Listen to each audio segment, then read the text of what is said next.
दोस्तों नमस्कार। आपके अपने चैनल संपूर्ण क्लासेज में आपका बहुत बहुत स्वागत है। आज हम बात करेंगे महान्यायवादी के बारे में। महान्यायवादी जो आर्टिकल 76 में 76 में दिया गया है, इसमें कहा गया है कि महान्यायवादी भारत सरकार को विधिक मामलों में सलाह देने के लिए एक महान्यायवादी होगा। यानी भारत सरकार को विधिक मामलों में सहायता देने के लिए या सलाह देने के लिए एक महान्यायवादी होगा। महान्यायवादी भारत सरकार का प्रथम विधि अधिकारी होता है। यानी भारत सरकार का प्रथम विधि अधिकारी कौन होता है? महान्यायवादी। ये क्वेश्चन पूछा जाता है कि भारत सरकार का प्रथम विधि अधिकारी कौन होता है, तो महान्यायवादी भारत सरकार का प्रथम विधि अधिकारी होता है। भारत का महान्यायवादी प्रथम विधि अधिकारी होता है और इसको उपाधि भी दिया गया है कि प्रथम विधि अधिकारी का उपाधि दिया गया है। भारत के इनका काम होता है कि भारत के विभिन्न न्यायालय में भारत सरकार का पक्ष रखना। यानी महान्यायवादी का कार्य होता है कि भारत के विभिन्न न्यायालय में भारत सरकार का पक्ष रखना। वहीं भारत का महान्यायवादी ना तो संसद का सदस्य होता है और ना ही मंत्रिमंडल का सदस्य होता है, लेकिन वह किसी भी सदन में भाग ले सकता है। कहा गया है कि भारत का महान्यायवादी ना तो संसद का सदस्य होता है और ना ही मंत्रिमंडल का सदस्य होता है, लेकिन वह किसी भी सदन में भाग ले सकता है, किंतु उसे मत देने का अधिकार नहीं है। ये आर्टिकल 88 में कहा गया है। यानी संयुक्त अधिवेशन में भी भाग ले सकता है। महान्यायवादी संयुक्त अधिवेशन में भी भाग ले सकता है, लेकिन मतदान नहीं कर सकता है।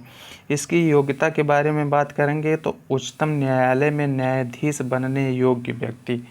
न्यायाधीश आगे चल के उच्चतम न्यायालय का न्यायाधीश बताया जाएगा, उसके बारे में बताया जाएगा और पढ़ाया जाएगा अच्छे से। आप लोग ध्यान दीजिएगा। अभी महान्यायवादी के बारे में ध्यान दीजिए। इसमें नियुक्ति कहा गया है कि नियुक्ति राष्ट्रपति के द्वारा होता है। यानी महान्यायवादी की नियुक्ति राष्ट्रपति करता है और शपथ या प्रतिज्ञा राष्ट्रपति के समक्ष ही लेता है। यानी महान्यायवादी शपथ राष्ट्रपति के सामने ही लेता है, यानी राष्ट्रपति से लेता है, और त्यागपत्र भी राष्ट्रपति को देता है।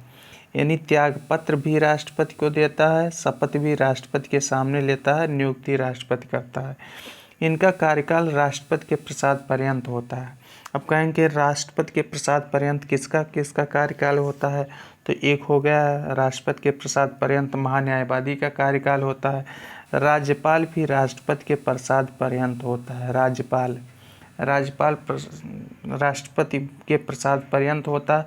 वहीं संघ के मंत्री भी राष्ट्रपति के प्रसाद पर्यंत होते हैं। यानी कहा जाए तो राष्ट्रपति के प्रसाद पर्यंत यानी राज्यपाल होते हैं, संघ के मंत्री होते हैं और महान्यायवादी होते हैं। इसके वेतन की बात हम करेंगे तो इसके वेतन में कहा गया है कि इसका वेतन निश्चित नहीं है। एक निश्चित पारिश्रमिक मिलता है इनको, और जिसका निर्धारण राष्ट्रपति करता है। अभी पीसीएस में एक क्वेश्चन पूछा गया था कि इसका वेतन कौन निर्धारित करता है, तो राष्ट्रपति निर्धारित करता है। इसका कार्यकाल पता है कि राष्ट्रपति के प्रसाद पर्यंत होता है, यानी राष्ट्रपति जब चाहे इनको हटा सकता है। महान्यायवादी को भारत के राज्य क्षेत्र के सभी न्यायालयों में सुनवाई का अधिकार होता है और भारत सरकार का पक्ष रखता है। इसके प्रथम महान्यायवादी देखेंगे कि प्रथम न्यायवादी कौन थे और वर्तमान में महान्यायवादी कौन है।